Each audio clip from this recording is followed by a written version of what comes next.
ಸ್ವರ್ಗ ಇದ್ದಂಗೈತೆ. ನಮ್ಮ ಮನೆಗೆ ಬಂದು ಹೋಗೋರಿಗೆ ಸ್ವರ್ಗದ ದಾರಿ ತೋರಿಸೋರ ನಾವು. ನಿನ್ನ ಗಂಡ ಕೇಳಿದಷ್ಟು ದುಡ್ಡು ಕೊಟ್ಟು ನಿನ್ನ ಮಕ್ಕಳನ್ನ ಖರೀದಿ ಮಾಡಿರೋದು ಸ್ವರ್ಗದಲ್ಲಿರುವ ರಂಭೇರನಾಗಿ ಮಾಡಾಕ. ನಿನಗೂ ಎಷ್ಟು ಬೇಕು ಕೇಳೋ ಬಿಸಾಕ್ತೀನಿ ಎಲ್ಲ ಹೇಳಿನದು ಕೂಸು. ಒಳ್ಳೆ ಮಾತಲ್ಲಿ ಕೇಳಿದ್ರೆ ಹೇಳೋ ಹೆಣ್ಣಲ್ರಿ ಇದು. ಶಾಂತ ಎಲ್ಲ ಹೇಳದೆ ಕೂಸು. ಹಣದ ಆಸೆಗಾಗಿ ಹೆತ್ತ ಮಕ್ಕಳನ್ನೇ ಮಾರ್ಕೊಳಕ್ ನಿಂತಿರುವ ನೀನು ಒಬ್ಬ ಗಂಡಸ. ನಿನ್ನ ಜನ್ಮಕ್ಕಿಷ್ಟು ಬೆಂಕಿ ಹಾಕ್ಲಿ. ನನ್ನ ಗಂಡಸನ ಕಸವಳಾಗ್ತೇನಲ್ಲೇ.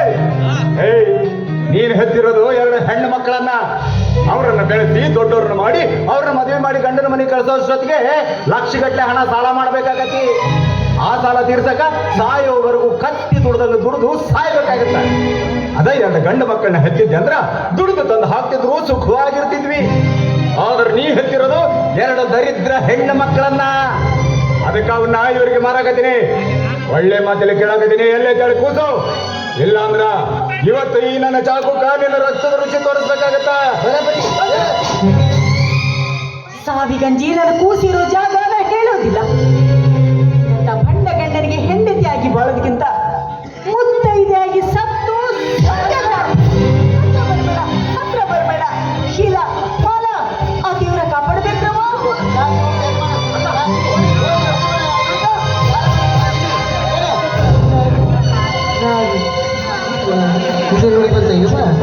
ಇಲ್ಲ ಇದ್ರೆ ಪೊಲೀಸು ಕಂಪ್ಲೇಂಟ್ ಅಂತ ನನ್ನ ಮೇಲೆ ಬಂದ್ಬಿಡುತ್ತಾ. ಡ್ರೈವರ್ ಹನುಮಂತು ತಿರುಗಿಸೋ ಕಾರ್ನ ನಡಿ ಬಂದಿರಿಂದ ಹೋಗುನು. ಒಳ್ಳೆ